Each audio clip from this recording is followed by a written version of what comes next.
Hello my dear student, welcome back to my channel Sarvan lecturer. बहुत सारे student comment कर रहे थे सर सामाजिक विज्ञान में बहुत प्रॉब्लम है, हम सामाजिक विज्ञान की तैयारी कैसे करें। 2024 बोर्ड एग्जाम में पेपर है और पेपर बिल्कुल नजदीक है, तो अब हम सामाजिक विज्ञान में कैसे लाएंगे 95%, 70 में 70 नंबर कैसे करेंगे। ये वीडियो बहुत ज्यादा इंपॉर्टेंट है, ये एक बहुत ही महामैराथन वीडियो है। मतलब इस वीडियो में मैं आपको हर एक टॉपिक क्लियर कराने वाला हूं, ठीक है। चाहे वो आपके ऑब्जेक्टिव हो, चाहे लॉन्ग क्वेश्चन हो, चाहे शॉर्ट क्वेश्चन हो, चाहे मानचित्र संबंधित प्रश्न हो, सारा आज की इस वीडियो में है, ठीक है। सामाजिक विज्ञान 2024 बोर्ड एग्जाम में आप पेपर देने वाले हो और आप 70 में 70 करके आओगे, क्योंकि ये वीडियो आप लोगों को 70 में 70 दिलाएगा। 70 नंबर बिल्कुल पक्का हो जाएगा। 70 नंबर का आपका पेपर रहेगा, 70 नंबर का आपका पेपर रहेगा ना, 70 में 70 करके आओगे, क्योंकि मैं आपको वो क्वेश्चंस बताने वाला हूं ना जो बोर्ड एग्जाम में 100% आएगा। 100% कोई नहीं रोक सकता, ठीक है।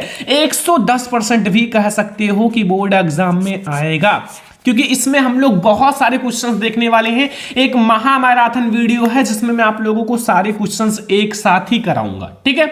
और आप लोग ध्यान रखो, इसमें हम लोग सभी महत्वपूर्ण बहुविकल्पीय, जितने भी आपके पूरे बुक के मोस्ट इंपोर्टेंट बहुविकल्पीय प्रश्न हैं, जितने भी आपके महत्वपूर्ण लघु उत्तरीय प्रश्न हैं, ठीक है, सारे पूरे बुक में आपके चैप्टर 1 से लेकर जितना भी है सारे, ठीक है, इतिहास, भूगोल, नागरिक शास्त्र, अर्थशास्त्र, सारे से, ठीक है। महत्वपूर्ण दीर्घ उत्तरीय प्रश्न जितने भी मोस्ट इंपोर्टेंट है और मानचित्र संबंधित प्रश्न आज की इसी वीडियो में क्लियर हो जाएगा। मतलब एक ही वीडियो में आपका पूरा सामाजिक विज्ञान खत्म हो जाएगा, एक भी टॉपिक नहीं छोड़ेंगे और इस वीडियो से बाहर आपके बोर्ड एग्जाम में नहीं आएगा।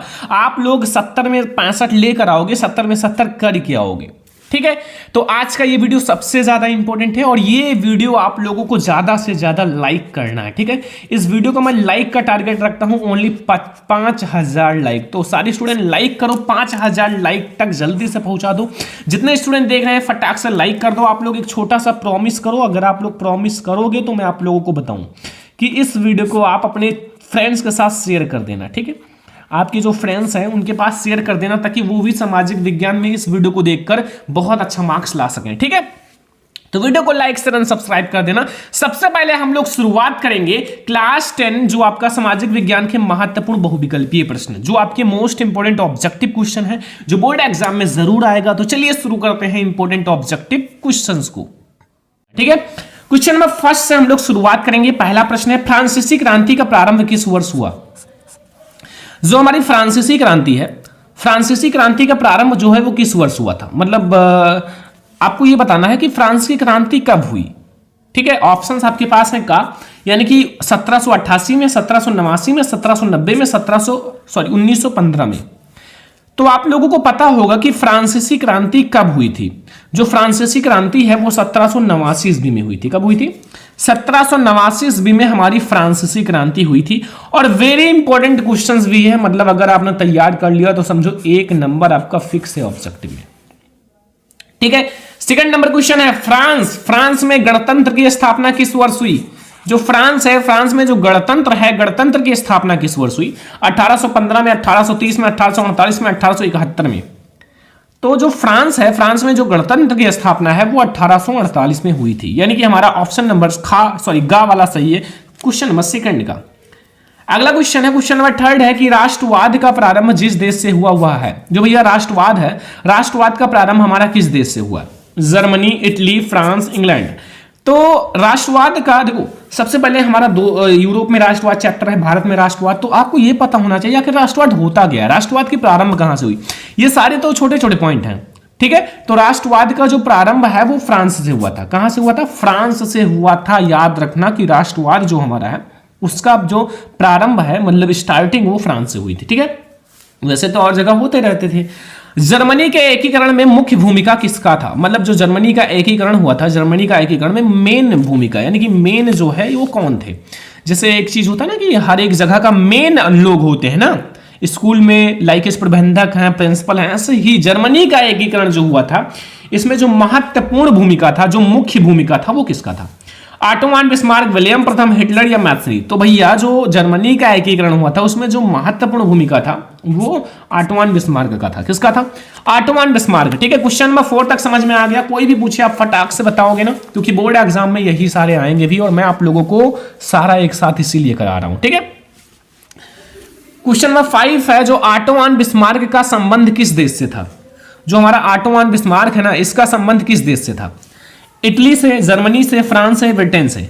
तो हमारा जो ऑटोमान बिस्मार्क थे उनका जो संबंध था वो तो सभी को पता है जर्मनी से था, क्योंकि जर्मनी के एकीकरण का जनक ऑटोमान बिस्मार्क को माना जाता है, और जर्मनी के एकीकरण में जो मेन भूमिका था, जो महत्वपूर्ण भूमिका था, वो भी ऑटोमान बिस्मार्क का ही था। तो अगर जर्मनी में इनकी भूमिका है तो इनका भैया जो संबंध है जिस देश से होगा, जर्मनी से होगा। ठीक है, अगर आपसे पूछे महात्मा गांधी जी का किस देश से संबंध है, तो सभी लोग बताओगे इंडिया से है, भारत से है। सरल सी बात है। क्वेश्चन नंबर 6 है कि नेपोलियन का पराजय कब हुआ?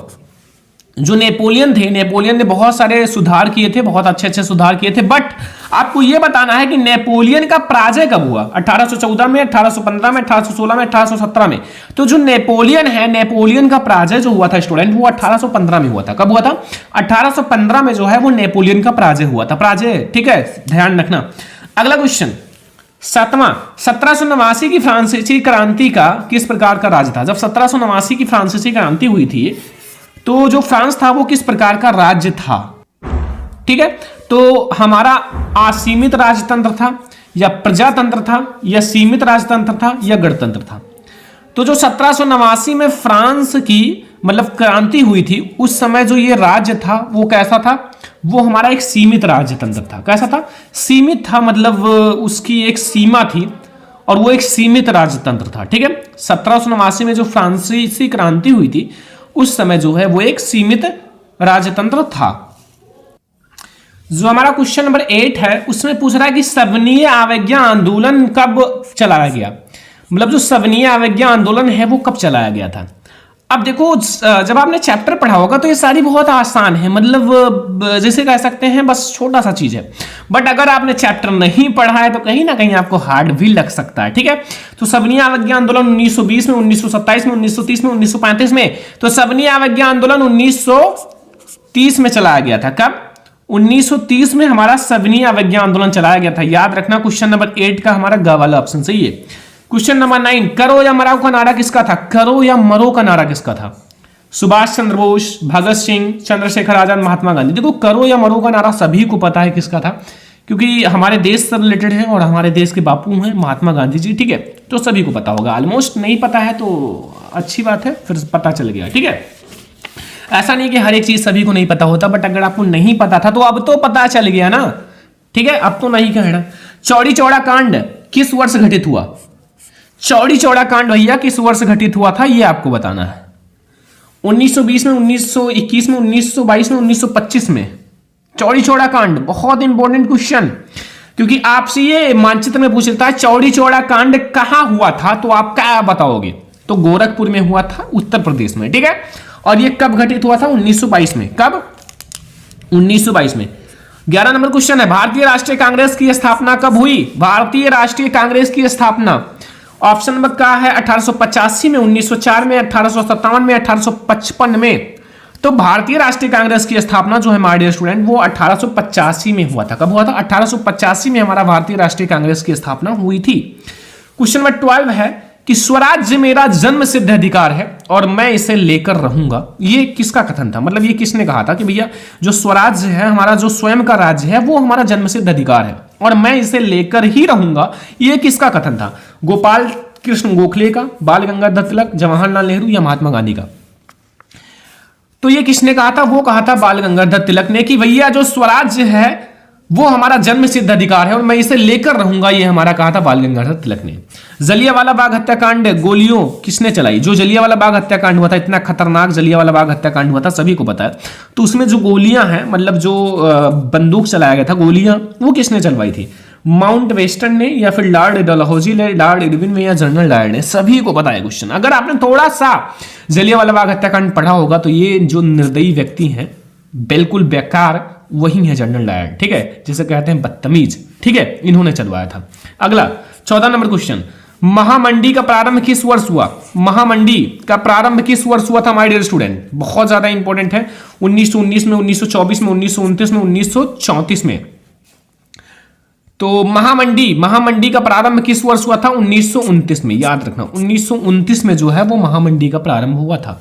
तो क्वेश्चन नंबर 14 तक आपको कोई दिक्कत, कोई समस्या नहीं होगा। अगर आपको कोई दिक्कत है वीडियो को पीछे कर लो, दोबारा देख लो, थोड़ी सी मेहनत तो करनी पड़ेगी क्योंकि अब आपका बोर्ड एग्जाम बहुत ज्यादा नजदीक है। अब जितना आप पढ़ लो उतना कम है, इसलिए मैं आप लोगों को सारा एक साथ बहुत सारे क्वेश्चंस प्रोवाइड कर रहा हूं। ठीक है, क्वेश्चन नंबर 15, संयुक्त राष्ट्र संघ का मुख्यालय कहां पर स्थित है? संयुक्त राष्ट्र संघ का मुख्यालय कहां पर स्थित है? वाशिंगटन, जेनेवा, न्यूयॉर्क या ऑस्ट्रिया? तो भैया जो संयुक्त राष्ट्र संघ का मुख्यालय है वो न्यूयॉर्क में स्थित है। कहां? न्यूयॉर्क में स्थित है। याद रखना जो हमारा संयुक्त राष्ट्र संघ है उसका मुख्यालय न्यूयॉर्क में स्थित है। ठीक है, 16 नंबर क्वेश्चन, प्रथम विश्व युद्ध का प्रारंभ कब हुआ? जो प्रथम विश्व युद्ध है उसका प्रारंभ कब हुआ था? 1914 में, 1939 में, 1919 में, 1942 में। तो प्रथम विश्व युद्ध का प्रारंभ कब हुआ? 1914 में। कब हुआ? 1914 में हमारा प्रथम विश्व युद्ध का प्रारंभ हुआ था। कब हुआ था? 1914 में। ठीक है, अगला क्वेश्चन 17, अफ्रीका में रीडर पेस्ट क्या था? मतलब एक रीडर पेस्ट नाम चला था और वो क्या था? वो बहुत ही ज्यादा खतरनाक था। किसके लिए? एक जानवर था, एक घटना था, एक खेल था, एक बीमारी था। मतलब ये जो था एक जानवरों के लिए घटना था, बट एक जानवरों के लिए बीमारी था, बट ये कोई जानवर थोड़ी था, एक बीमारी था। मतलब एक बीमारी का मतलब एक डिजीज जो जानवरों को मार दे रहा था। ठीक है, क्वेश्चन नंबर 18, अंतरराष्ट्रीय मुद्रा कोष EMI की स्थापना कब हुई? मतलब अंतरराष्ट्रीय मुद्रा कोष जिसे EMI कहते हैं उसकी स्थापना कब हुई? का ऑप्शन 1940 में, खा 1942 में, 1945 में, 1914 में, सॉरी 44 में। तो EMI का मतलब होता है कि अंतरराष्ट्रीय मुद्रा कोष, इंटरनेशनल मनी फाउंडेशन होगा सर।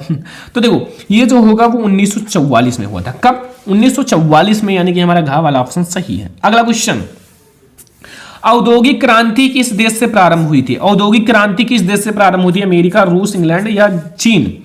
तो औद्योगिक क्रांति किस देश से प्रारंभ हुई थी? औद्योगिक क्रांति सभी को पता है इंग्लैंड से प्रारंभ हुआ था। कहां से? इंग्लैंड से।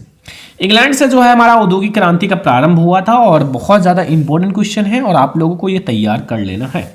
19 नंबर क्वेश्चन हमारा हो चुका है। 20 नंबर क्वेश्चन पे अब हम लोग आ चुके हैं और जितने क्वेश्चंस बता रहे हैं सारा आपको तैयार ही कर लेना। देखो बंबई या मुंबई में पहली कपड़ा मिल की स्थापना कब हुई? जो मुंबई है, मुंबई में पहली कपड़ा मिल की स्थापना कब हुई थी? 1824 में, 1844 में, 1854 में, 1874 में। तो मुंबई में पहली कपड़ा मिल यानी कि क्लोथ यानी कि कपड़ा का मिल की स्थापना कब हुई? तो वो याद रखना 1854 में। 1900 है ही नहीं, 1854 में हमारा हुआ था। ठीक है, 1854 में हमारा बंबई में पहली कपड़ा मिल की स्थापना हुई थी। ठीक है, 21, पेरियार रामस्वामी नायकर कौन थे? जो पेरियार रामस्वामी नायकर थे वो कौन थे? वैज्ञानिक थे, शिक्षाविद थे, समाज सुधारक थे, लेखक थे? तो जो हमारा पेरियार रामस्वामी नायकर थे वो कौन थे? तो वो एक समाज सुधारक थे। कौन थे? एक समाज सुधारक थे जो समाज को सुधारते थे। ठीक है, ध्यान रखना। देखो मैं आपको बहुत सारे इंपॉर्टेंट क्वेश्चन आज करा रहा हूँ और ये सारे हैंड रिटन है। बहुत ज्यादा मेहनत लगी है यार। इस वीडियो को लाइक करते रहो, ठीक है, शेयर करते रहो अपने फ्रेंड्स के साथ। चैनल पर नया है तो सब्सक्राइब कर लो। ठीक है, 22 नंबर है कि पुनर्जागरण की शुरुआत किस देश से हुई? मतलब किस देश से हमारी जो पुनर्जागरण है उसकी शुरुआत हुई थी? रोम से, इटली से, ब्रिटेन से, ऑस्ट्रिया से? तो पुनर्जागरण की जो शुरुआत है माय डियर स्टूडेंट वो हमारा कहां से हुआ था? इटली से। कहां से? इटली से हमारी जो पुनर्जागरण है उसकी शुरुआत हुई थी और याद रखना बहुत इंपॉर्टेंट है। 23 नंबर क्वेश्चन, निम्नलिखित में से कौन सा एक मिट्टी का प्रकार नहीं है? कौन है जो एक मिट्टी का प्रकार नहीं है? काली, पीली, लेटराइट, सीमेंट। मतलब काली मृदा, पीली मृदा, लेटराइट मृदा या सीमेंट? तो भैया जो मृदा है ये सारी तो मृदा है, बट सीमेंट कोई मृदा नहीं है, वो पत्थर और ऐसे बहुत सारी चीजों से मिलकर बनते हैं। 24 नंबर क्वेश्चन, निम्नलिखित में से किस राज्य में काली मृदा पाई जाती है? इन चारों में से कौन सा ऐसा राज्य है जहां काली मृदा पाई जाती है? झारखंड, गुजरात, राजस्थान, बिहार? तो हमारा जो काली मृदा है वो गुजरात में पाया जाता है। कहां? गुजरात में। ठीक है, तो 24 नंबर क्वेश्चन आपको समझ में आ गया होगा। बहुत ज्यादा इंपॉर्टेंट है और आप लोगों को समझ में भी आ गया होगा। एक एक क्वेश्चंस को आपको नोट कर लेना है। ट्राई करो कि आप इसका नोट्स बनाओ। जितनी मेहनत कर लोगे, थोड़ी सी मेहनत करनी पड़ेगी और अगर आपने बना लिया तो फिर ये मेहनत आपकी सफल हो जाएगी। ठीक है। देखो जब हम कर सकते हैं, आप लोगों के लिए इतना सारा लिख सकते हैं, तो आप नोट्स नहीं बना सकते हो। हमने तो बहुत सारे मेहनत से राइटिंग से लिखा है, आप बिना राइटिंग के थोड़ी सी रफली बना लो। जब हम एक क्वेश्चन लिखते हैं तब तक आप 3 से 4 क्वेश्चन लिख सकते हो, ठीक है। ये लिखने में बहुत ज़्यादा टाइम लगा है। पंजाब में भूमि निम्नीकरण का मुख्य कारण क्या था? जो पंजाब है, पंजाब में जो भूमि निम्नीकरण हुआ था उसका मुख्य कारण गहन खेती, वनोन्मूलन, अधिक सिंचाई, अति पशुचारण। देखो होता तो सभी से भूमि निम्नीकरण, चाहे हम गहन खेती कहें, चाहे वनोन्मूलन कहें, चाहे अति पशुचारण कहें, चाहे अधिक सिंचाई। बट अधिक सिंचाई से जो पंजाब में है वो भूमि निम्नीकरण ज्यादा होता है। कहां? पंजाब में, ठीक है। 26 नंबर क्वेश्चन है कि कपास की खेती के लिए कौन सी मृदा उपयुक्त है? कपास की खेती जो होती है, कपास की खेती के लिए कौन सी मृदा सबसे अच्छी है, कौन सी मृदा सबसे ज्यादा अच्छी मानी जाती है, ये आपको बताना है। काली मृदा, लाल मृदा, जलोढ़ मृदा, लेटराइट मृदा। तो भैया जो कपास की खेती है उसके लिए हमारी कौन सी मृदा सबसे अच्छी है? कपास की खेती, तो कपास की खेती के लिए हम लोग काली मृदा सबसे अच्छी मानी जाती है। कौन सी मृदा? काली मृदा जो है वो सबसे अच्छी मानी जाती है, याद रखना, ठीक है। 27 नंबर क्वेश्चन, निम्नलिखित में से किस राज्य में सीढ़ीदार खेती की जाती है? मतलब निम्नलिखित में से कौन सा ऐसा राज्य है जहां सीढ़ीदार खेती की जाती है? पंजाब, हरियाणा, उत्तर प्रदेश, उत्तराखंड। तो हमारा जो है मतलब इन चारों में से कौन सा ऐसा राज्य है जहां सीढ़ीदार खेती की जाती है? तो वो हमारा उत्तराखंड है। उत्तराखंड में जो है वो सीढ़ीदार खेती की जाती है, मतलब ऐसा ऐसे सीढ़ी बनाया जाता है, फिर खेती की जाती है, ठीक है। मतलब कई टाइप्स होंगे, मुझे तो इतना पता नहीं है कि निम्नलिखित में से किस राज्य में काली मृदा पाई जाती है? मतलब इन चारों में से कौन सा राज्य है जहां काली मृदा पाई जाती है? ठीक है, काली मृदा। जम्मू कश्मीर, राजस्थान, महाराष्ट्र, झारखंड। तो यहां भाई मानचित्र में आप लोगों ने देखा होगा शायद, कहां पाया जाता है काली मृदा? यानी कि काली मृदा हमारा महाराष्ट्र की साइड में ज्यादा पाया जाता है, ठीक है, महाराष्ट्र में पाया जाएगा काली मृदा। लेटराइट मृदा निम्नलिखित में से किस राज्य में पाई जाती है? लेटराइट मृदा ये भी आपका राजस्थान, हिमाचल प्रदेश, ये भी महाराष्ट्र ही है, ठीक है, महाराष्ट्र। लेटराइट मृदा भी हमारा महाराष्ट्र में है और हमारा जो काली मृदा है वो भी महाराष्ट्र में है। कंफ्यूज मत होना, ठीक है, सही है। और भी बता सकते हो बट ये जो है मेन है। तो कितने हो गए हमारे? 29 क्वेश्चन। 30 क्वेश्चन चिपको आंदोलन संबंधित है। जो चिपको आंदोलन है वो किससे संबंधित है? बहुत इंपॉर्टेंट क्वेश्चन है। मृदा संरक्षण, वन संरक्षण, जल संरक्षण, वायु संरक्षण। तो भैया जो चिपको आंदोलन है वो वन संरक्षण से संबंधित है। किससे? वन संरक्षण से हमारा चिपको आंदोलन संबंधित है। 31 नंबर क्वेश्चन, सुंदरवन पार्क किस राज्य में स्थित है? जो हमारा सुंदरवन पार्क है वो किस राज्य में स्थित है? असम में, ओडिशा में, पश्चिम बंगाल, मध्य प्रदेश में। सुंदरवन ना, सुंदरवन पार्क हमारा शायद आप लोग सही है, हाँ, पश्चिम बंगाल। पश्चिम बंगाल में जो सुंदरवन राष्ट्रीय पार्क है वो स्थित है, सुंदरवन राष्ट्रीय पार्क, ठीक है। चलो नेक्स्ट क्वेश्चन 32 नंबर, भारत की पहली नदी घाटी परियोजना बनाई गई। जो भारत की पहली नदी घाटी परियोजना है वो बनाई गई, दामोदर, नर्मदा, कोसी या चिनाब। तो जो भारत की पहली नदी घाटी परियोजना है वो दामोदर है। कौन सा है? दामोदर, यानी कि हमारा का वाला ऑप्शन सही है, दामोदर नदी घाटी परियोजना बनाई गई। 33 नंबर, सलाल बांध किस नदी पर बना है? सलाल बांध हमारा किस नदी पर? महानदी, चिनाब, सतलुज या कृष्णा। तो जो हमारा सलाल बांध है वो चिनाब नदी पर है। कहां? चिनाब, ठीक है, सलाल बांध हमारा चिनाब नदी पर बना हुआ है, ठीक है, समझ में आया। 34 नंबर क्वेश्चन, इसमें से कौन सी रबी की फसल है? कौन सी है जो रबी की फसल है? चावल, मोटे अनाज, चना, काला चना, तिल। तो इसमें से हमारा जो कौन सी है रबी की फसल है, तो वो हमारा चना या काला चना जो है वो एक रबी की फसल है। क्या है? एक रबी की फसल है, ठीक है, चना या फिर काला चना। तो 34 नंबर क्वेश्चन हो चुका है हमारा। 35 नंबर क्वेश्चन से हम लोग शुरुआत करेंगे। देखो ध्यान से समझना, मैं आपको एक एक क्वेश्चन बहुत अच्छे से समझाऊंगा, डोंट वरी, टेंशन मत लेना, ठीक है। देखो 35 नंबर क्वेश्चन फोकस करना ध्यान से कि निम्नलिखित में से एक रेशेदार फसल है। कौन सा एक रेशेदार फसल है? जूट है, कॉफी है, जव है, रबड़ है। तो भैया इनमें से जो हमारी एक रेशेदार फसल है जिसमें रेशे होते हैं, आप चेक करोगे तो वो जूट है। जूट जो है एक रेशेदार फसल है। कौन सा? जूट। 36 नंबर क्वेश्चन, इनमें से कौन सी एक फलीदार फसल है? फलीदार, दाल है, मोटे अनाज, जौ या तिल। तो वो हमारा दाल जो है एक फलीदार फसल। आपने दाल का फसल देखा है? शायद देखा होगा, नहीं देखा तो गूगल पे सर्च करो, मैं भी गूगल पे ही देख लेता हूँ, ठीक है। तो वहाँ क्या है कि उसमें फलियां लगी रहती हैं, फूल जिसे कहते हैं, फ्लावर, तो वही तो है फलीदार, यानी कि फूलदार।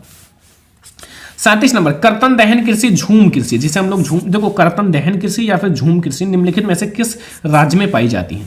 उत्तर प्रदेश, राजस्थान, उत्तराखंड या मिजोरम। तो ये जो हमारा पाया जाता है वो कहाँ पाया जाता है?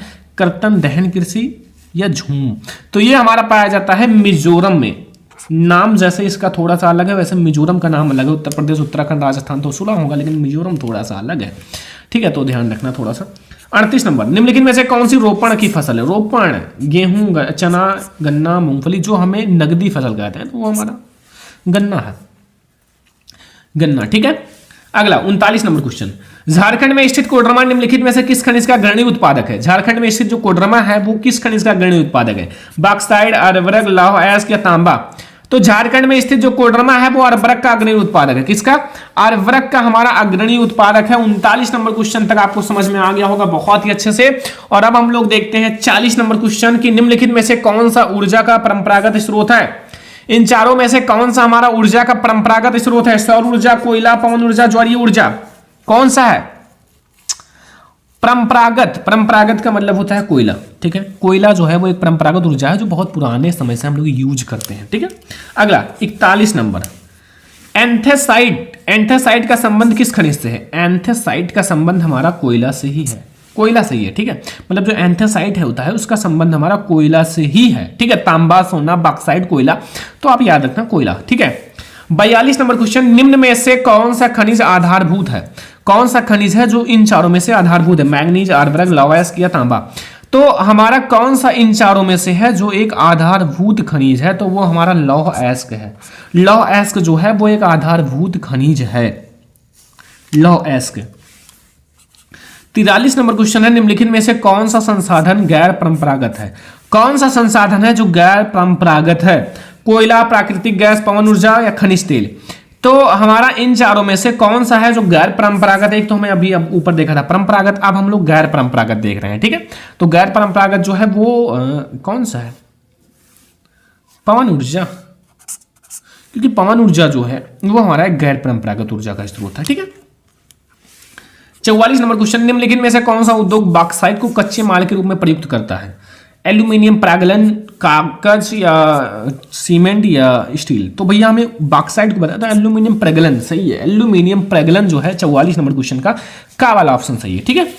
अब हम लोग देखते हैं 45 नंबर क्वेश्चन, ये भी बहुत इंपॉर्टेंट है और आप लोगों को ध्यान से समझना है, ठीक है। इसमें क्या पूछ रहा है कि भैया कि निम्नलिखित में से कौन सा एक आधारभूत उद्योग है? आधारभूत उद्योग है, ठीक है, आधारभूत उद्योग है। तो चाय है, गन्ना है, लौह अयस्क किया, तो लौह इस्पात है। कौन सा है? लौह इस्पात और लौह अयस्क अलग होता है। अभी हम लोगों ने एक लौह अयस्क के रिलेटेड देखा है, लौह इस्पात का, ठीक है। 46 नंबर क्वेश्चन, निम्नलिखित में से कौन सा परिवहन साधन भारत में प्रमुख साधन है? इन चारों में से कौन सा परिवहन साधन है जो भारत में सबसे अच्छा माना जाता है? मतलब सबसे अच्छा साधन है भारत में। पाइपलाइन, रेल परिवहन, सड़क परिवहन, रेल परिवहन। तो भैया जो भारत में सबसे अच्छा माना जाता है वो सड़क परिवहन है। कौन सा? सड़क परिवहन, ठीक है, बस। 47 नंबर, इनमें से कौन सा पत्तन है जो पूर्वी तट पर स्थित है, जो अंतः स्थलीय तथा अधिकतम गहराई का पत्तन है तथा पूर्व सुरक्षित है? चेन्नई, तूतीकोरिन, पारादीप या विशाखापट्टनम, कौन सा है? तो विशाखापट्टनम हमारा सही हो जाएगा, ऑप्शन नंबर घ बिल्कुल सही है। 48 नंबर, श्रीलंका में निम्नलिखित में से कौन सा एक बहुसंख्यक वर्ग है? तमिल, ईसाई, सिंघली या मुस्लिम। तो जो सिंघली है वो एक बहुसंख्यक वर्ग है। कौन सा है? सिंघली जो है हमारा एक बहुसंख्यक वर्ग है, ठीक है। 49 नंबर, अभी तक हम लोगों ने 48 तक देखा, 49 देखो। भारत का कुल कितने संघीय राज्य हैं? भारत में हमारे कुल कितने संघीय राज्य हैं? 27, 28, 29, 30, सभी को पता है। भारत में कुल कितने संघीय राज्य हैं डियर स्टूडेंट? तो भारत में हमारे 28 संघीय राज्य हैं। कितने?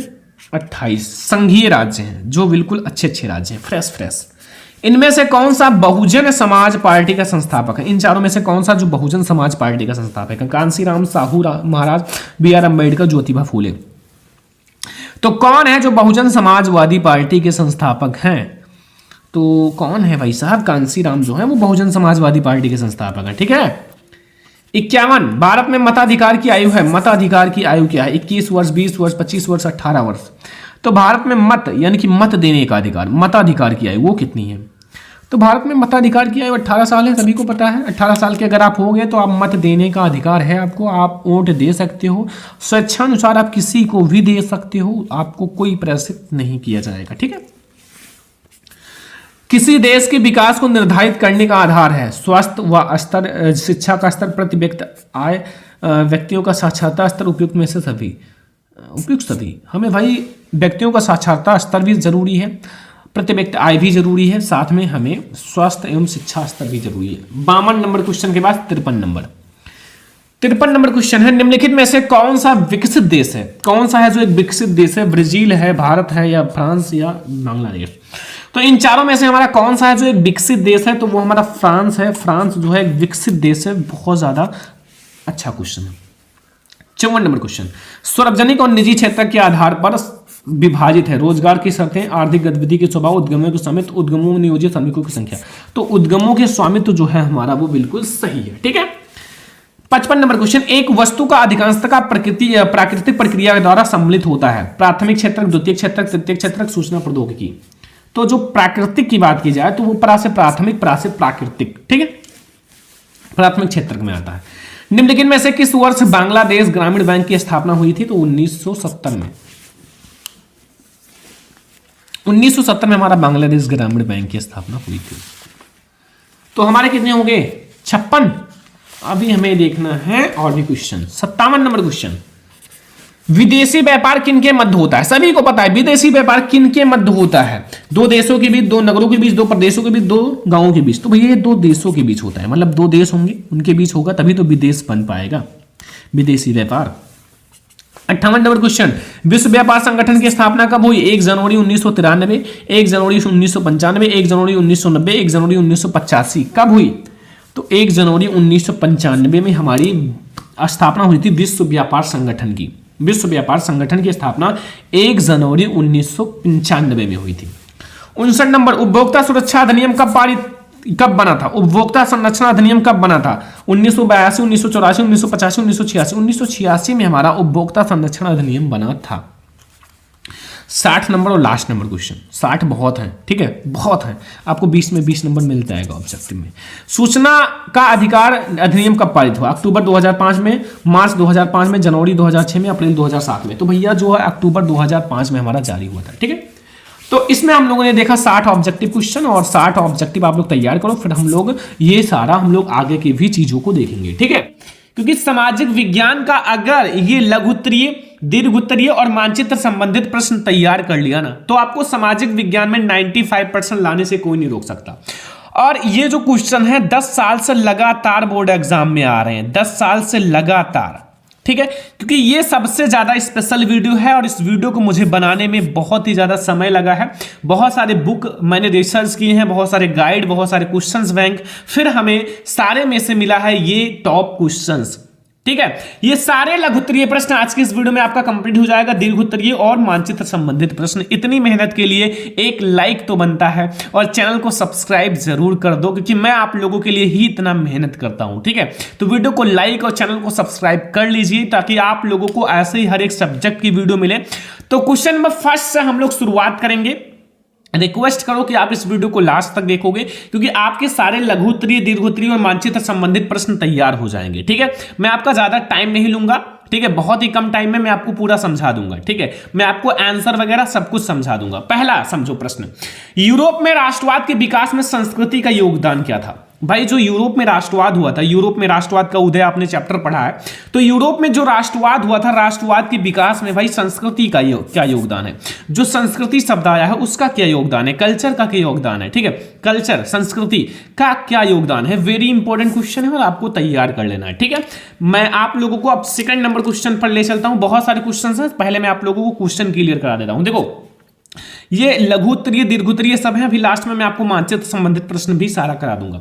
जर्मनी का एकीकरण की प्रक्रिया का संक्षेप में पता लगाइए। वेरी इंपॉर्टेंट है जर्मनी का एकीकरण, ठीक है। इसमें लघु और दीर्घोत्तरीय दोनों प्रश्न एक साथ हैं, ठीक है, तो ध्यान देना। तो जर्मनी का जो एकीकरण है ना, बहुत ही ज्यादा इंपॉर्टेंट है। सारे स्टूडेंट को पता होगा कि जर्मनी का एकीकरण बोर्ड एग्जाम में बहुत बार आ चुका है।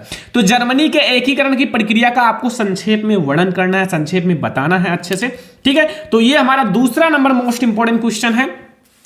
तीसरा हमारा मोस्ट इंपोर्टेंट क्वेश्चन देखो, इसमें क्या कह रहा है कि नेपोलियन द्वारा जो किए गए सुधारों का वर्णन करो। जो नेपोलियन थे, नेपोलियन के जो द्वारा जो सुधार किए गए थे ना, सुधार, उसका वर्णन करना है। ठीक है, नेपोलियन के द्वारा बहुत सारे सुधार किए थे, शिक्षा संबंधी सुधार, धर्म संबंधी सुधार और भी शासन संबंधी सुधार, बहुत सारे सुधार किए गए थे। तो नेपोलियन के द्वारा जो किया गया सुधार है उसका आपको वर्णन करना है। बहुत ही ज्यादा इंपॉर्टेंट क्वेश्चन आज मैं आप लोगों को करा रहा हूं, लघु उत्तरीय दीर्घ उत्तरीय दोनों एक साथ है। ठीक है, ऐसा वीडियो आपको पूरे YouTube पर नहीं मिलेगा, ये पूरे बुक के इंपॉर्टेंट क्वेश्चन है और इसको ढूंढने में बहुत ज्यादा टाइम लगा। सारे 3 स्टार वाले प्रश्न है, अगर आपने ये कंप्लीट कर लिया ना, मैं आपको कहता हूं कि जो सामाजिक विज्ञान है उसका टेंशन खत्म कर दो। आप 10 साल का पेपर उठा के देख लो, सारे क्वेश्चन यहीं से पूछे गए हैं। आप थोड़ा सा मेहनत करने के लिए तैयार हो तो हम आप लोगों को पढ़ाने के लिए तैयार हैं, बस थोड़ी सी मेहनत कर दो। बोर्ड एग्जाम इतना नजदीक है, अगर आप फिर भी नहीं जाग रहे हो तो जाग जाओ, मेहनत कर दो। क्वेश्चन नंबर 4 है कि बाल्कन प्रदेशों में राष्ट्रवादी तनाव क्यों पनपा। जो बाल्कन प्रदेश है उसमें जो राष्ट्रवादी तनाव है वो क्यों पनपा।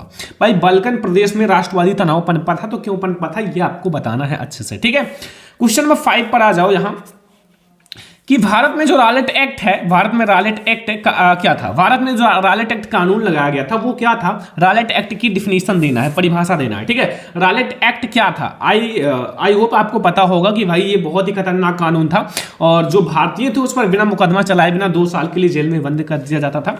तो ये सारा क्वेश्चन पढ़ाया गया है, ऐसा कोई क्वेश्चन नहीं है जिसको नहीं पढ़ाया गया। अगर आप पढ़े हो, क्योंकि मैंने सारे को पढ़ा रखा है। विरोध क्यों किया गया, परिणाम क्या हुआ, ये सब आपको बताना है रॉलेट एक्ट का। ठीक है, तो क्वेश्चन नंबर 5 बहुत ही ज्यादा इंपॉर्टेंट है। मैं सारा इंपॉर्टेंट है, जितने भी क्वेश्चन है भाई सारे इंपॉर्टेंट है, बट जो इसमें बहुत सारे इंपॉर्टेंट ही क्वेश्चंस हैं। ठीक है, आप लोग लास्ट तक देखना, आंसर की टेंशन मत लेना, आंसर मैं लास्ट तक प्रोवाइड कर दूंगा और आप लोग उसको देखकर पूरा तैयारी कर लेना। ठीक है, ध्यान से देखते रहो, पहले क्वेश्चंस को समझो, मैं आपको सारा क्वेश्चन समझा रहा हूं। देखो, पूना पैक्ट क्या था, उसकी 2 शर्तें लिखिए। पूना पैक्ट के बारे में आप लोगों ने सुना होगा, उस पर हस्ताक्षर किया गया था उसके बारे में।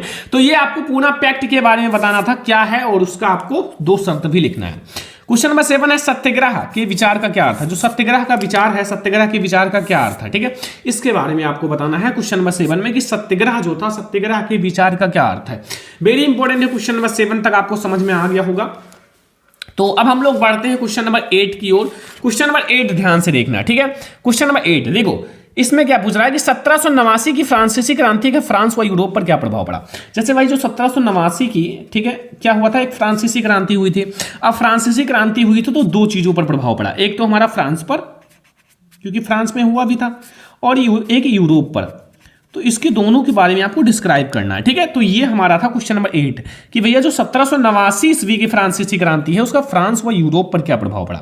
ठीक है, बहुत ही ज्यादा इंपॉर्टेंट है, आप लोगों को पूरा क्वेश्चंस तैयार कर लेना है क्योंकि बोर्ड एग्जाम के लिए वेरी इंपॉर्टेंट क्वेश्चंस हैं। ठीक है, क्वेश्चन नंबर 9 पर आ जाओ। क्वेश्चन नंबर 9 में क्या पूछ रहा है कि भाई जो हमारा इटली के एकीकरण पर प्रकाश डालिए। भाई इटली में जो एक तो हमने अभी समझा जर्मनी का एकीकरण, ठीक है, जर्मनी का एकीकरण। अब हमें समझना इटली का एकीकरण, किसका, इटली का एकीकरण। ठीक है, ये बहुत ही ज्यादा इंपॉर्टेंट क्वेश्चन है, मैंने ऊपर दिखा रखा है। भाई इटली का एकीकरण जो है बहुत ज्यादा इंपॉर्टेंट है, तो इटली के एकीकरण पर प्रकाश डालना है। जो इटली का एकीकरण हुआ था उस पर प्रकाश डालना है। ठीक है, क्वेश्चन नंबर 10 ध्यान से समझना, सारा एक साथ क्वेश्चन मैं करा रहा हूं। ये लॉन्ग क्वेश्चन में आता है, ये भी लॉन्ग ही क्वेश्चन में आता है। लघु उत्तरीय और लॉन्ग क्वेश्चन भाई थोड़ा ध्यान से समझना, ये इस टाइप के क्वेश्चंस जो है वो लॉन्ग क्वेश्चंस में आते हैं। ठीक है, लॉन्ग, एल से लॉन्ग। ठीक है, तो लॉन्ग और शॉर्ट दोनों एक साथ है, लघु उत्तरीय और दीर्घ उत्तरीय दोनों एक में है। तो ध्यान से समझना भाई, जितना क्वेश्चन बता रहा हूं सब आपको तैयार करना है। क्वेश्चन नंबर 10 है नमक सत्याग्रह।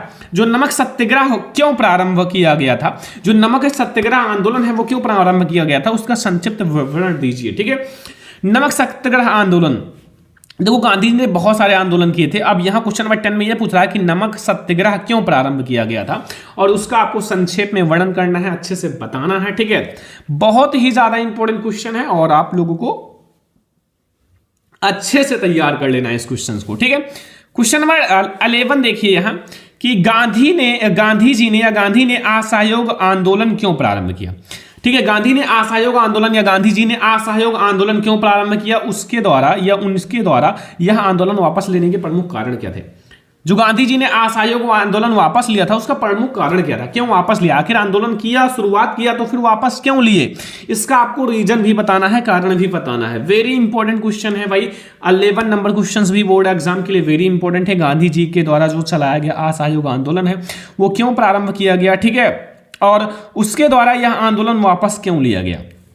तो वेरी इंपॉर्टेंट क्वेश्चन है क्वेश्चन नंबर 11 भी, कि भाई जो गांधी जी असहयोग आंदोलन अगर चलाए तो भाई उसको वापस क्यों लिए, ये तो बताना ही पड़ेगा ना। क्वेश्चन नंबर 12 है कि जो 1929 में एक महामंडी था, महामंडी का मतलब बहुत सारी चीजें इकट्ठा हो जाना, ठीक है, ऐसे ऐसे बहुत सारी बड़ी सी महामंडी, ठीक है।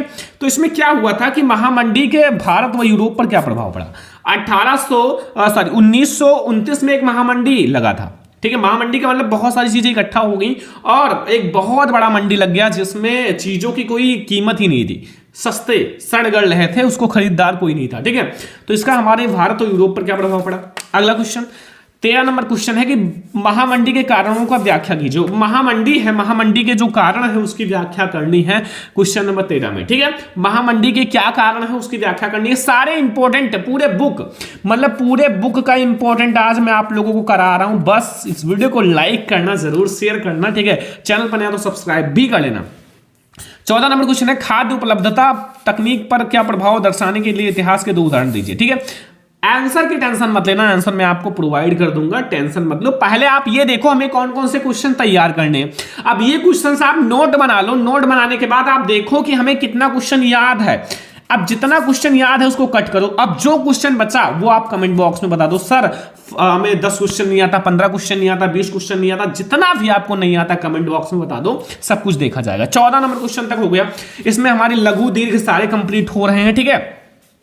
15 नंबर क्वेश्चन ध्यान से समझना, प्रथम विश्व युद्ध के विश्व पर पड़ने वाले प्रभाव का वर्णन करो। जो प्रथम विश्व युद्ध हुआ था, प्रथम विश्व युद्ध का विश्व पर क्या प्रभाव पड़ा, ठीक है, प्रथम विश्व युद्ध हुआ तो उसका हमारे विश्व पर क्या प्रभाव पड़ा उसका वर्णन करना है। तो बहुत ही खतरनाक प्रभाव पड़ा था भाई, कि मतलब बहुत सारे लोग मारे गए, बहुत बड़ा युद्ध था, ये सब तो आपको पता ही है, तो हमें बताने की जरूरत है नहीं क्योंकि आप लोग ऑलरेडी इंटेलिजेंट हो, ठीक है। 16 नंबर क्वेश्चन है 19वीं शताब्दी में अंतरराष्ट्रीय अर्थशास्त्रियों द्वारा बताए गए 3 प्रभावों का उल्लेख करो। अभी मैंने एक वायरल पेपर सॉल्व कराया था जिसमें ये क्वेश्चन था कि भाई 19वीं शताब्दी में अंतरराष्ट्रीय अर्थशास्त्रियों द्वारा बताए गए कोई 2 या 3 प्रभाव पूछ सकता है, ठीक है। तो तैयार कर लो my dear student, board exam में तबाही कर देना है, आग लगा देना है, एक भी क्वेश्चन छोड़कर नहीं आना है, ठीक है। इसलिए हम लोग पहले ही सारे क्वेश्चंस डिस्कस कर लेते हैं, ठीक है, बस आप लोग ध्यान से समझ। अब हमारा 17 नंबर क्वेश्चन ध्यान से समझना। 17 नंबर क्वेश्चन में क्या पूछ रहा है, मार्टिन लूथर कौन था। मार्टिन लूथर नाम तो सुना ही होगा, और धार्मिक बहस को प्रारंभ करने के लिए उसने मुद्रण कला का उपयोग किस प्रकार किया। जो धार्मिक सुधार हैं, ठीक है, जो धार्मिक सुधार हैं या धार्मिक बहस को प्रारंभ करने के लिए उसने मुद्रण कला का उपयोग कैसे किया, ठीक है। 18 नंबर क्वेश्चन ध्यान से समझो, एक एक क्वेश्चंस को आपको समझना है अच्छे से, ठीक है। 18 नंबर क्वेश्चन है कि भूमि के ह्रास, ह्रास का मतलब होता है निम्नीकरण, ह्रास का मतलब होता है कमी, भूमि में जो कमी होना, ठीक है। तो क्या अर्थ है भूमि के ह्रास या निम्नीकरण का क्या अर्थ है, भूमि ह्रास के उत्तरदायी कारण भी बताइए। आपको भूमि ह्रास का कारण भी बताना है, ठीक है। वेरी इंपॉर्टेंट क्वेश्चन है क्वेश्चन नंबर 18। सारे क्वेश्चन आज मैं पूरे बुक करा दे रहा हूं, बस आप लोग ये सारे क्वेश्चन तैयार करने के लिए तैयार हो जाओ। पेपर बहुत नजदीक है और इन सबको हमने बहुत ज्यादा मेहनत करके निकाला है, बस तैयार कर लो। तैयार करने के बाद मैं कहता हूं, गारंटी लेता हूं 95 स्कोर करोगे। ऑब्जेक्टिव क्वेश्चंस भी वीडियो आ जाएगी। पहाड़ी क्षेत्रों में मृदा अपरदन की रोकथाम की क्या कदम उठाए जाने चाहिए। जो पहाड़ी क्षेत्र है, पहाड़ी क्षेत्रों में जो मृदा अपरदन है, मृदा अपरदन की अगर रोकथाम करनी है तो हमें कौन से कदम उठाए जाने चाहिए ताकि वो मृदा अपरदन रोका जा सके, ठीक है। क्वेश्चन नंबर 19 है। क्वेश्चन नंबर 20 है 3 राज्यों के नाम बताइए, 3 ऐसे राज्यों के नाम बताना जहां काली मृदा पाई जाती है, जहां जो है काली मृदा पाई जाती है, और इस पर मुख्य रूप से कौन सी फसल उगाई जा सकती है। भाई आपको ऐसे 3 राज्यों के नाम बताना है जहां काली मृदा पाई जाती है और उस पे हम मुख्य रूप से कौन सा फसल उगा सकते हैं। काली मृदा में हम कपास की ही खेती करते हैं, ठीक है। तो ये हो गया हमारा 20 नंबर क्वेश्चन, ठीक है। सारा क्वेश्चन आज मैं करा देता हूं, पूरा बुक आज खत्म हो जाएगा, बस वीडियो को लास्ट तक देखते रहिए, ध्यान से देखते रहिए, एक एक क्वेश्चन को आपको समझना है, ठीक है। सॉल्यूशन अभी मैं आपको बता दूंगा कैसे मिलेगा, कैसे क्या करना है, सब कुछ। डोंट वरी, टेंशन मत लेना। 21 नंबर क्वेश्चन है, संसाधन नियोजन की आवश्यकता क्यों पड़ती है? इस हेतु दो कारण लिखिए। इसके हेतु आपको दो कारण लिखना है। संसाधन नियोजन इंपॉर्टेंट है भाई, अगर आप संसाधन का नियोजन नहीं करोगे तो संसाधन की कमी हो जाएगी और आगे चलकर हमें बहुत सारे प्रॉब्लम्स देखने पड़ सकते हैं। ठीक है, तो संसाधन नियोजन इंपॉर्टेंट है। 21 नंबर क्वेश्चन तक आपको समझ में आ गया, सारे इंपॉर्टेंट हैं। मैं आपको बता दूं, अगर आपने पढ़ लिया ना तो जिसे कहते हैं बादशाह सिकंदर बन जाओगे। ठीक है, अगर ऐसे ही हर एक सब्जेक्ट की वीडियो चाहिए तो कमेंट कर देना, क्योंकि ऐसी वीडियो आपको कहीं नहीं मिलेगी, पूरे बुक को रिसर्च कोई नहीं करता। ठीक है, मृदा अपरदन से क्या अभिप्राय है? जो मृदा अपरदन है, मृदा अपरदन से क्या अभिप्राय है? मृदा अपरदन के लिए उत्तरदायी कारण बताइए। भाई मृदा अपरदन को कैसे रोका जा सकता है, मृदा अपरदन के कारण भी बताने हैं। ठीक है, तो 22 नंबर क्वेश्चन आपको समझ में आ गया। 23 नंबर क्वेश्चन आ जाओ माय डियर स्टूडेंट। 23 नंबर लिखा है, भारत में पाई जाने वाली विभिन्न प्रकार की मृदाओं का वर्णन करो। जो भारत में पाई जाती है मृदाएं, जैसे लाल मृदा, काली मृदा, लेटराइट मृदा, जलोढ़ मृदा, मरुस्थलीय मृदा, बहुत सारी मृदाएं हैं। 7 से 8 प्रकार की मृदाएं हैं जो भारत में पाई जाती हैं। भाई 4 से 5 डिस्कस कर दो, बहुत है भारत में पाई जाने वाली जो मृदाएं हैं। ठीक है, तो ये हमारा 23 नंबर क्वेश्चन हो चुका है और आप लोगों को सारा क्वेश्चन समझ में आ रहा होगा। जितने क्वेश्चंस बता रहा हूं सब नोट कर लेना, कॉपी पेन लेकर बैठना, इसका नोट्स बना लेना और इसमें से आप कोशिश करना कि 100 पे 100% आप तैयार कर लो। 100 में 100% तैयार करो भाई। अगर 90% 80% कुछ भी तैयार हो गया तो भाई कोई टेंशन नहीं है, आपका तैयार हो गया समझ लो। 24 नंबर, भू संसाधन का क्या अर्थ है? व्याख्या कीजिए। भू संसाधन, जो भूमि का संसाधन होता है, भू संसाधन का क्या अर्थ है? आपको व्याख्या करनी है, अच्छे से डिस्कस करना है भू संसाधन के बारे में। तो भू संसाधन भी बहुत इंपॉर्टेंट है। 25 नंबर क्वेश्चन है कि जैव विविधता क्या है? भाई जैव विविधता क्या है और मानव जीवन में इसकी महत्वता का वर्णन करो। भाई जो जैव विविधता होता है वो क्या होता है और मानव जीवन में इसकी क्या महत्व है, इसके महत्व के बारे में बताना है। आखिर मानव जीवन में इसके महत्व क्या है जैव विविधता का? जैव विविधता एक इंपॉर्टेंट टॉपिक है क्लास 10 के बच्चों के लिए और आपको ये टॉपिक जरूर ही तैयार कर लेने हैं, क्योंकि बोर्ड एग्जाम में ऐसे टॉपिक्स आपको देखने को मिलेंगे। ठीक है, तो ये हमारा जैव विविधता का क्या अर्थ है और मानव जीवन में इसके महत्व भी बताने हैं। भाई इसका क्या महत्व है? कोई भी चीज है उसका कोई महत्व ही होता है, तो ये बहुत ही इंपॉर्टेंट है। ठीक है, और आप लोग ध्यान से समझते रहो। क्वेश्चन नंबर 26 है, चिपको आंदोलन क्या है? चिपको आंदोलन बहुत इंपॉर्टेंट क्वेश्चन। चिपको आंदोलन, चिपको आंदोलन का मतलब है भैया पेड़ है, अब इसको काटने से रोकने के लिए लोग इससे चिपक गए कि भाई पेड़ को मत काटो। ठीक है, इससे बहुत सारे लोग चिपक गए थे कि पेड़ को काटने से रोका जा सके। ठीक है, तो एक बहुत ही अच्छा आंदोलन था पेड़ को बचाने के लिए और इतना साहस चाहिए कि भाई पेड़ से चिपक जाओ। कोई काट रहा है और आप चिपक जाओ कि भाई पेड़ को मत काटो। कोई ऐसे लोग होते हैं कम बुद्धि वाले, तुम्हें ही काट देंगे। ठीक है, तो अब इतना साहस किसी के अंदर नहीं है, पहले के लोग थे। 27 नंबर है, जल दुर्लभता क्या है? जो जल दुर्लभता है वो क्या है और मुख्य कारण क्या है? भाई जल दुर्लभता का मुख्य कारण क्या है और जल दुर्लभता होता क्या है? दुर्लभता का मतलब होता है कमी होना, दुर्लभ कोई चीज की दुर्लभता। ठीक है, जैसे कहते नहीं उसका जीवन बहुत ही दुर्लभ है, मतलब बहुत ही ज्यादा कठिन है। ठीक है, तो ये होता है जल दुर्लभता। और 27 नंबर क्वेश्चन तक आपको बहुत ही अच्छे से समझ में आ गया होगा। कितना क्वेश्चंस आपको पता है कमेंट बॉक्स में बताना। 27 में कम से कम भाई 20 क्वेश्चन कम से कम और ज्यादा से ज्यादा 25 क्वेश्चन तो पता ही होना चाहिए। अगर आपको पता है तो आप टॉपर हो, नहीं पता फिर भी टॉपर हो। हम आपको पढ़ाएंगे, टेंशन मत लो, तैयारी करने के लिए तैयार हो जाओ।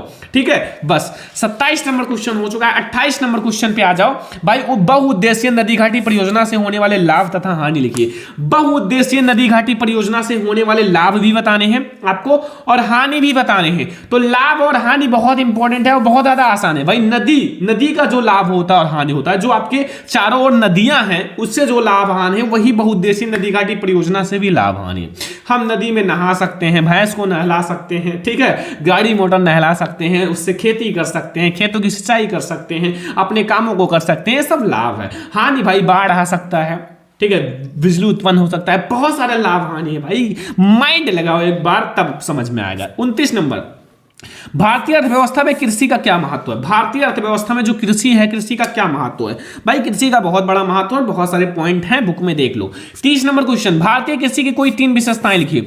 भारतीय कृषि की कोई 3 विशेषताएं, बहुत इंपॉर्टेंट क्वेश्चन है भाई। 3 स्टार बोर्ड एग्जाम में डायरेक्ट आएंगे, 6-6 नंबर देकर जाएंगे, बस आप तैयार कर लो। ये सब 6-6 नंबर वाले क्वेश्चन है, ठीक है, लॉन्ग क्वेश्चन है। भारत की जो भारतीय कृषि का कोई 3 विशेषताएं आपको बतानी है और वेरी इंपॉर्टेंट क्वेश्चन है। 31 नंबर क्वेश्चन, चावल या फिर धान की खेती के उपयुक्त भौगोलिक परिस्थितियों का वर्णन करो। भाई चावल या फिर धान की खेती के लिए जो उपयुक्त भौगोलिक परिस्थितियां हैं उसका वर्णन करना है, ठीक है, चावल या फिर धान की खेती के लिए, ठीक है। तो 31 नंबर क्वेश्चन आपको समझ में आ गया, कोई प्रॉब्लम कोई टेंशन नहीं होगा, क्योंकि आप लोगों को हम पढ़ा रहे हैं और हम आप लोगों को ऐसा कोई सब्जेक्ट नहीं है जिसको ना पढ़ाएं। बस आप लोग अच्छे से तैयारी करो, नोट्स बनाओ अलग अलग सब्जेक्ट का, पतली पतली कॉपी 10 से 15 वाला कॉपी ले आओ अब, और उसमें अलग अलग सब्जेक्ट का नोट्स बना लो जो आपको तैयार करने। अब ये आप क्वेश्चंस लिख लो जो मैं बता रहा हूं, और एक एक क्वेश्चन एक एक पेज में लिखने का ट्राई करो, भाई हो गया काम, समझ लो, ठीक है। 32 नंबर क्वेश्चन, भारतीय कृषि के खाद्य उत्पादन में घटती प्रवृत्ति क्यों प्रारंभ कर दी, ये भी बहुत इंपॉर्टेंट है। 33 नंबर क्वेश्चन, भारत की प्रमुख फसलों पर टिप्पणी लिखिए। भारत की जो प्रमुख फसलें हैं, धान गेहूं चावल जो भी फसलें हैं भाई, उस पे आपको टिप्पणी लिखना है, कैसे पैदा होती हैं, कैसे होती हैं, सब कुछ टिप्पणी लिखना है, ठीक है। 34 नंबर क्वेश्चन इंपॉर्टेंट है भाई, इनके बीच अंतर लिखना है, जैसे लौह और अलोह खनिज। भाई जो लौह खनिज होता है और अलोह खनिज, इनके बीच क्या डिफरेंस है, क्या अंतर है। और खा है परंपरागत तथा गैर परंपरागत संसाधन। जो परंपरागत संसाधन होते हैं और गैर परंपरागत संसाधन, इन दोनों के बीच क्या डिफरेंस है। डिफरेंस भी आता है साइंस में, जैसे आता है वैसे इसमें भी आता है। 34 नंबर क्वेश्चन तक आपको समझ में आ गया होगा। अब हम लोग देखते हैं my dear student 35 number question, हमें खनिज के संरक्षण की क्यों आवश्यकता है, खनिज संरक्षण हमें क्यों करनी चाहिए। भाई खनिज संरक्षण इंपॉर्टेंट है, क्योंकि खनिज संरक्षण हमें करना चाहिए, वरना खनिज की कमी हो जाएगी, ठीक है। समझ में आया, कोई दिक्कत कोई कंफ्यूजन नहीं है। संसाधन नियोजन भी होता है, अभी मैंने पढ़ाया तो मैंने सोचा सेम हो गया, लेकिन ये खनिज संसाधन है और वो संसाधन है, ठीक है, ये खनिज संसाधन है। ऊर्जा के गैर परंपरागत स्रोत का विस्तार पूर्वक वर्णन कीजिए। जो ऊर्जा के गैर परंपरागत स्रोत हैं, गैर परंपरागत स्रोत बहुत इंपॉर्टेंट है और आसान सा है यार। भारत में सौर ऊर्जा का भविष्य उज्जवल है। क्यों, भारत में जो सौर ऊर्जा है, जो आप देखते हो लाइट लगी रहती है ऐसे ऊपर, सौर ऊर्जा रोड पर या फिर आपके घरों के आगे लाइट लगी होती है, सौर ऊर्जा नाम सुना होगा, नाम ही काफी है, ठीक है। तो भारत में जो सौर ऊर्जा का भविष्य उज्जवल है। अगर उज्जवल है तो क्यों उज्जवल है, कारण बताओ भाई। कि कोई चीज बहुत आगे जा रहा है तो क्यों आगे जा रहा है, रोको। लेकिन नहीं मेरे दोस्त, जो मेहनत से आगे जाएगा उसे रोकना इम्पॉसिबल है। उसके माइंड जो है, ग्लोइंग माइंड की जो सोच है वो बहुत अप लेवल की है, आप उसके बहुत नीचे हो, ठीक है। तो रोको उसे जो किस्मत से ऊपर चला जाए। 38 नंबर क्वेश्चन, भारत की अधिकांश जूट मिलें जो है पश्चिम बंगाल में क्यों स्थित है, इसके 4 कारण लिखो। भाई भारत की जो अधिकांश जूट की मिल है, जूट वाली फसल कौन सी है, सॉरी जूट एक फसल, रेशेदार फसल है जूट, ठीक है। तो जूट क्या है, रेशेदार फसल है। बट यहाँ क्या पूछ रहा है कि भारत की अधिकांश जूट मिलें जो पश्चिम बंगाल में है क्यों स्थित है, उसके 4 कारण लिखने हैं, ठीक है, बहुत इंपॉर्टेंट है। 39 नंबर क्वेश्चन, ये तो क्वेश्चन आप लोगों का पीछा छोड़ेगा नहीं, हिंदी में भी आता है, सामाजिक विज्ञान में भी आता है, साइंस में भी आता है। कैसा क्वेश्चन है बाबा, तो सही तो है, 1 से 3 निशाना मारोगे भाई, इससे अच्छा क्वेश्चन कहां मिलेगा। 1 को मारो 3 मिले, ठीक है। देखो यहां क्या पूछा है, पर्यावरण प्रदूषण से आप क्या समझते हो। प्रदूषण, पर्यावरण प्रदूषण निबंध आप लोगों ने सुना होगा, पढ़ाया भी है पर्यावरण प्रदूषण के बारे में। तो पहले आपको बताना पर्यावरण प्रदूषण से आप क्या समझते हो। उद्योग हमारे पर्यावरण को कैसे प्रदूषित करता है, जो हमारा पर्यावरण है उसको कैसे पर्यावरण को प्रदूषित करता है, उसको कैसे बचाया जाए, कारण निवारण, सब कुछ लिखो अच्छे से। और आपको मिलेंगे 6 में 6 नंबर, क्योंकि ये आता है लॉन्ग क्वेश्चन में और 6 नंबर आपको देकर जाएगा।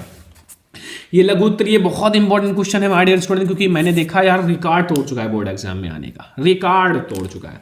सड़क परिवहन से आपका समझते हो 3 गुण लिखो। सड़क परिवहन का कोई 3 गुण लिखना है। दिन भर सड़कों पर चलते हो और इसका कोई गुण नहीं बता सकते हो, लाभ नहीं बता सकते हो, बता सकते हो ना, बहुत आसान है, पढ़ के देखो तब तो पता चलेगा।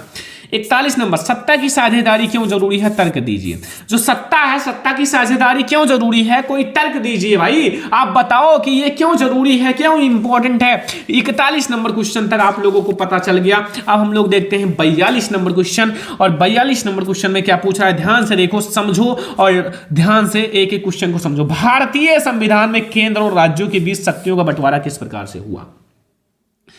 बहुत इंपॉर्टेंट क्वेश्चन है, मैंने एक वायरल पेपर कराया है अभी जस्ट कुछ देर पहले, और वो क्वेश्चन में यार बहुत ज्यादा ये आया है, यही क्वेश्चन आया था। संघवाद क्या है, इनकी 4 विशेषताएं लिखो। बहुत इंपॉर्टेंट क्वेश्चन भाई, संघवाद के बारे में आपके बोर्ड एग्जाम में आता ही है। तो भाई सबसे पहले आपको बताना है संघवाद है क्या। अगर संघवाद आपको पता चल गया तो इसकी विशेषता भी बताना पड़ेगा, 3 से 4 विशेषता, और फिर आपने बता दिया, आपको मिल जाएंगे 4 नंबर। भाई इस 4 नंबर मिल जाएंगे, लघु उत्तरीय प्रश्न है, ठीक है, बहुत इंपॉर्टेंट है। अब देखो अगला क्वेश्चन 44 नंबर कि 1992 की संविधान संशोधन के पहले तथा बाद स्थानीय शासन के 2 महत्वपूर्ण अंतर बताइए। जो भैया 1992 के संविधान संशोधन के पहले और बाद के स्थानीय शासन के 2 महत्वपूर्ण अंतर बताना है, ठीक है। तो ये हमारा 44 नंबर क्वेश्चन है और बहुत इंपॉर्टेंट है। 45 नंबर क्वेश्चन देखो, भारत में संघीय व्यवस्था की प्रमुख विशेषताओं का वर्णन करो। जो भारत है, भारत में जो संघीय व्यवस्था है, संघीय व्यवस्था के प्रमुख विशेषताओं का वर्णन करना है। भारत में जो संघीय व्यवस्था है उसकी विशेषताओं को बताना है, संघीय व्यवस्था, ठीक है। तो आप लोगों को शायद सारा क्वेश्चंस पता होगा, ज्यादा से ज्यादा क्वेश्चंस आपको पता होगा, क्योंकि आप लोग मेहनत करके पढ़ाई कर रहे हो।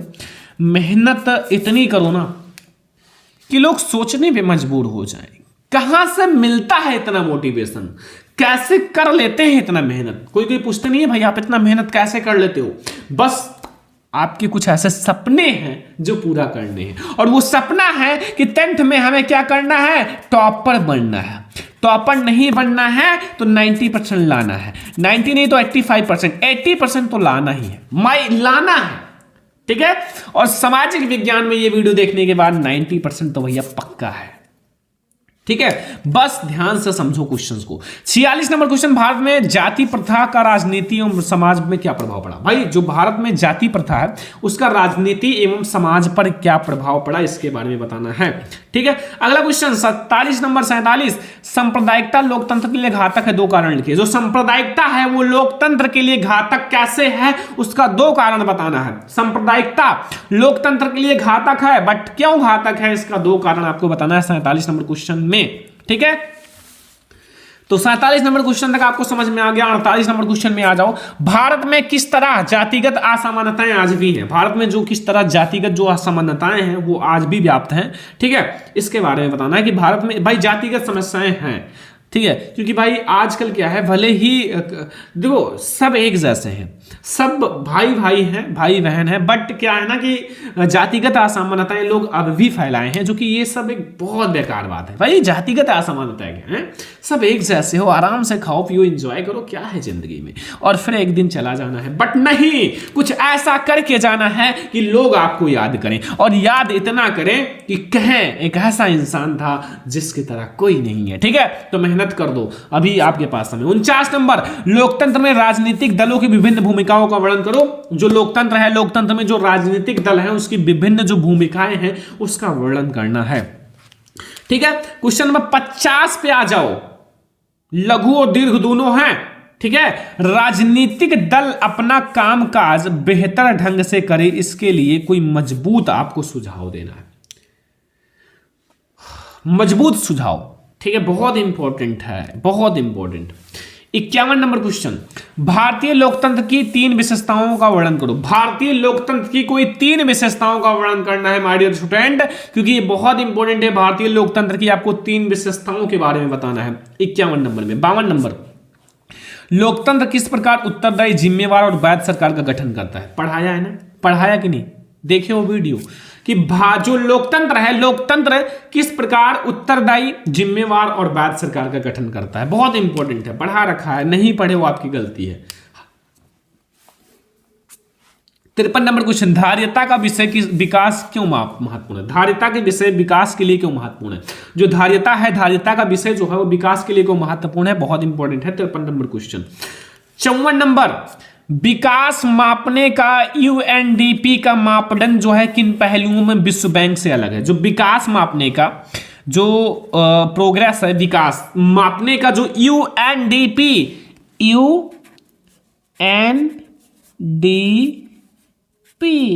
यूएनडीपी का जो मापदंड है वो किन पहलुओं में विश्व बैंक से अलग है। 54 नंबर क्वेश्चन तक आपको समझ में आ गया, ठीक है। 55 नंबर क्वेश्चन आ जाओ, आर्थिक क्रियाओं से क्या अभिप्राय है, प्रमुख आर्थिक क्रियाओं का वर्णन करो। 3 आर्थिक क्रियाएं होती है, प्राथमिक, द्वितीयक, तृतीयक। प्राथमिक, द्वितीयक, तृतीयक, ठीक है। अब आपके पास 1 से 2 महीने हैं, तो आपको मैं 60 क्वेश्चन दे रहा हूं, लघु और दीर्घ भाई 60 क्वेश्चन, ज्यादा नहीं है, 25-25 30-30 क्वेश्चन है, एक 60 क्वेश्चन है।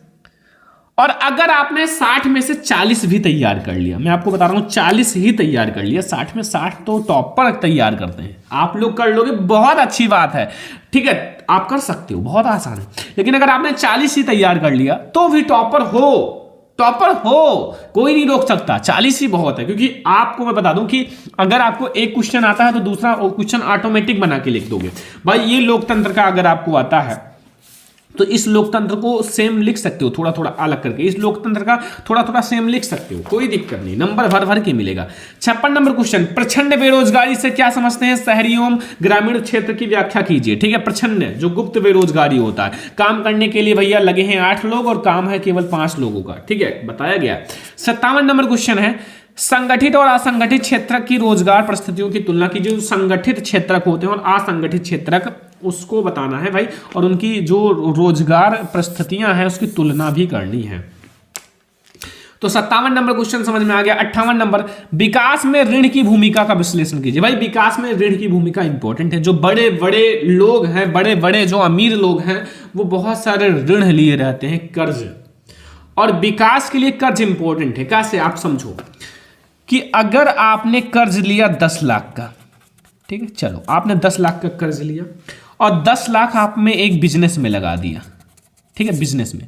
अब ये 10 लाख आपने बिजनेस में लगाया और ये बिजनेस आपका चलने लगा, तगड़ा चलने लगा, तो अब ये 10 लाख आप क्या कर सकते हो, बस 1 महीने में आपका अगर चलने लगा बिजनेस ना, 1 महीने में निकाल सकते हो। अब 2-2 लाख करके ये 4 से 5 लाख महीने में आपका ये 10 लाख कंप्लीट भी हो जाएगा। इधर आपका बिजनेस भी तैयार हो गया, इधर आप बड़ा आदमी भी बन गए, ठीक है। तो कर्ज लो, लेकिन कर्ज आप तब लो जब आप उससे प्रॉफिट ले पाओ। ऐसा नहीं कि आप भैया 10 लाख कर्ज लिए, चल दिए भैया 5 स्टार होटल में खाना खाने, इधर आपने मौज किया और इधर फिर चल दिए बढ़िया आराम से एंजॉय करने, होटलबाजी करने, तो ये कर्ज नहीं।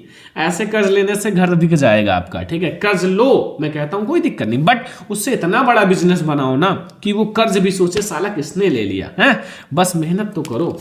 59 नंबर, विदेशी व्यापार से आप क्या समझते हो, इसके 4 लाभ लिखिए, या फिर लाभ भैया 4-5 जो भी आता है लिख दो फटाफट से बस। 60 और लास्ट नंबर क्वेश्चन हमारा है, लॉन्ग एंड लघुत्तरीय दीर्घोत्तरीय वैश्वीकरण किसे कहते हैं, वैश्वीकरण को संभव बनाने वाले कारक बताइए। तो ये 60 क्वेश्चन मैं आपको बता रहा हूं, 60 क्वेश्चन अगर आपने तैयार कर लिया, 60 क्वेश्चन, ठीक है, लघुत्तरीय और दीर्घोत्तरीय, तो टॉपर हो। टॉपर का मतलब 95%, और अगर आपने 40 ही तैयार कर लिया तो आप भैया 90% पक्का है। बस मेहनत आपको करना है। अब बहुत सारे स्टूडेंट कहेंगे सर सॉल्यूशन कहां मिलेगा, इसका हल कहां मिलेगा। भाई देखो, इतना सारा 60 क्वेश्चन का हल लिखना इतना आसान है नहीं, तो इसको मैं धीरे धीरे करके प्रोवाइड करा दूंगा, 10-10 क्वेश्चन, 20-20 क्वेश्चन करके प्रोवाइड करा दूंगा।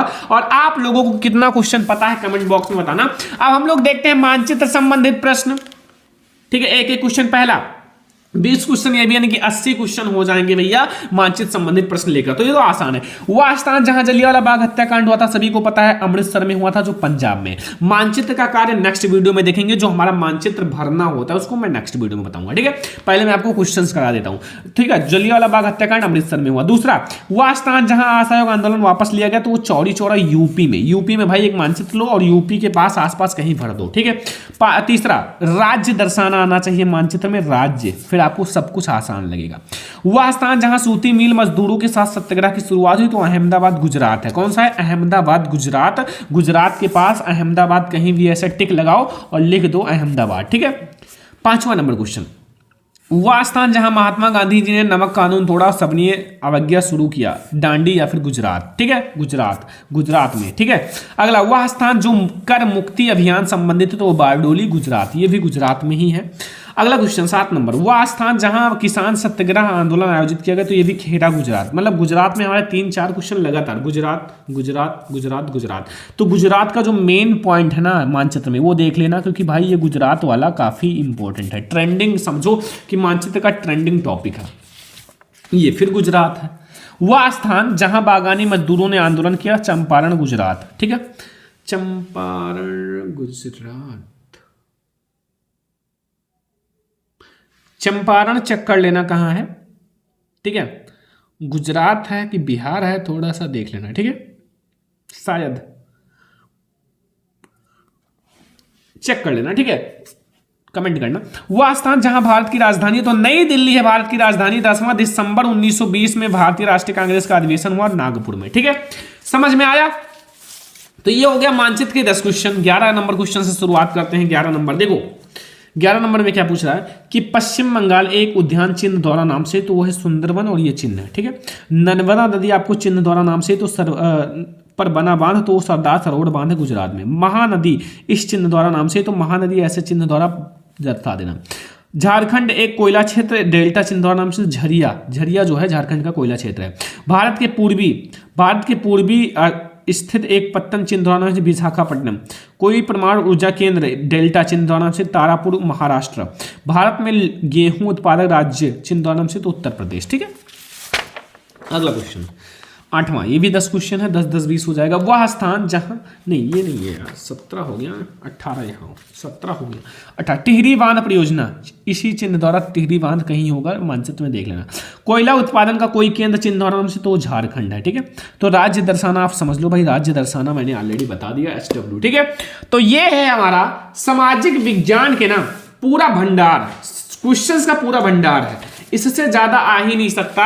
मैं आपको गारंटी देता हूं, अगर आपने ये लघुत्तरीय, ये दीर्घोत्तरीय, ये मानचित्र संबंधित प्रश्न तैयार कर लिया ना, और ऑब्जेक्टिव की एक वीडियो लाऊंगा, 70 में 70 कर क्या आओगे, और 70 में आप 68 लेकर आओगे, गारंटी है। बट ये तैयार हो जाओ, तैयार करने के लिए, बस तैयार हो तैयार करने के लिए। तो फिर आप कमेंट कर देना कि आपको किस सब्जेक्ट में और ज्यादा प्रॉब्लम है। ये तो भैया सोशल साइंस तो खत्म हो गया, इसमें तो कोई प्रॉब्लम अब नहीं होगा। अगर अभी भी प्रॉब्लम है तो कमेंट कर दो भाई, आंसर मैं आपको बता रहा हूं कि 10-10 क्वेश्चन करके मैं प्रोवाइड कर दूंगा, ठीक है। या फिर आप लोग ये कमेंट करना पहले कि आपको किस क्वेश्चन में ज्यादा प्रॉब्लम है, ये तो आप लोग कमेंट कर ही सकते हो छोटा सा, ताकि मैं आप लोगों के लिए वीडियो बना सकूं, ठीक है। तो आज का ये वीडियो आप लोगों को कैसा लगा? अच्छा जरूर लगा होगा, और अच्छा लगा है तो इस वीडियो को ज्यादा से ज्यादा लाइक करना, शेयर करना। चैनल पर नया है तो सब्सक्राइब कर लो और वीडियो को शेयर कर दो अपने फ्रेंड्स का, ठीक है। तो हम लोग ऐसे ही किसी और नेक्स्ट इंपॉर्टेंट वीडियो में मिलेंगे, तब तक के लिए थैंक यू।